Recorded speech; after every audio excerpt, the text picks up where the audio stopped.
Okay, guys. So the number one key for your sales success, just give me a minute.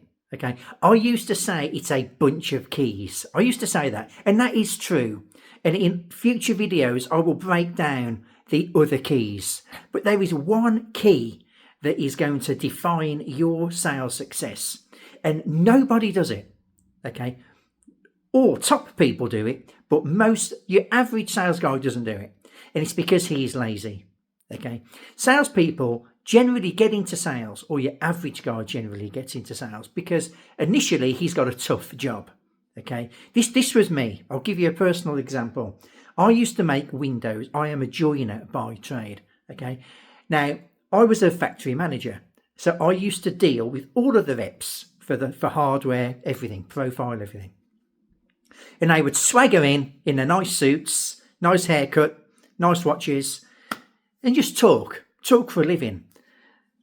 Now, I am an efficiency junkie.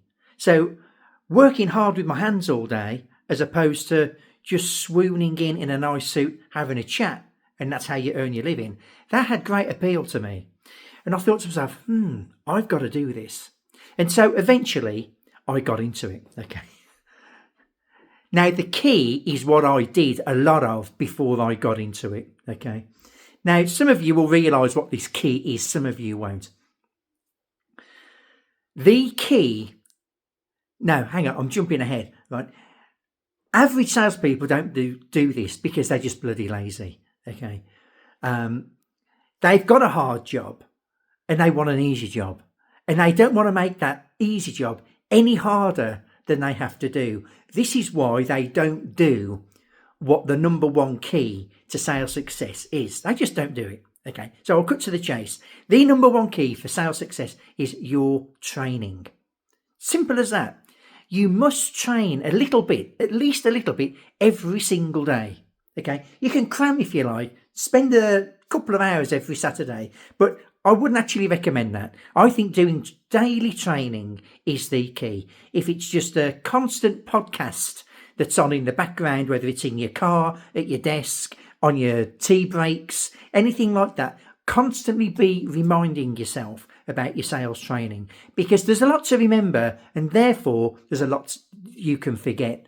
And prompting yourself, having that constant reminder, just as a football player constantly trains, an athlete constantly trains, okay, that is key. Okay, I will elaborate on other videos the rest of the keys to training. Of course I will. But just as a tip, just be careful who you get your information from. Make sure your training is relevant to what you are doing. Okay, that doesn't mean you have to listen to me. Okay, but what it means is, I'll give you an example. When I first got into training, I crammed Tom Hopkins. Now, I love Tom Hopkins, but that would be relevant if I was in real estate sales. Okay. Now, I'm not saying it's not relevant if you're in car sales, but what you've got to understand is, say, door-to-door sales or direct sales when you are approaching the customer cold is a damn sight different to a showroom sale or when somebody phones you.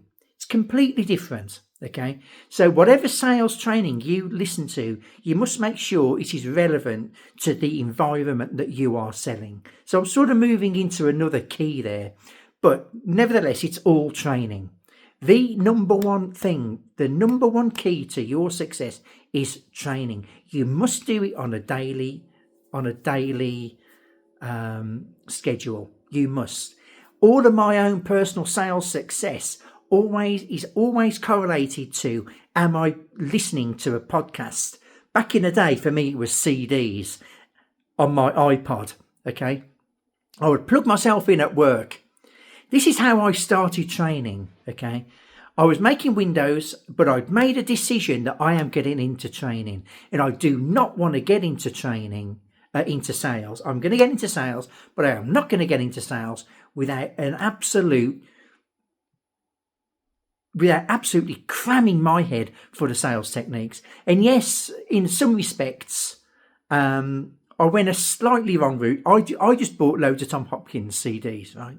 But I had my iPod on, and while I was on the saw at work, I was just listening to Sales Technique. Now, don't get me wrong, a lot of that stood me in very good stead.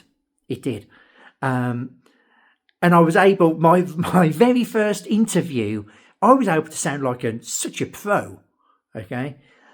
So if you've never done sales before, I recommend spend a good few months listening to Sales Techniques and know the terminology so that when you go for your first job interview, you can sound like a pro. Okay. But I will elaborate on that on another video. So for now, like and subscribe. I hope you get some value from this, and I'll see you soon. Thanks.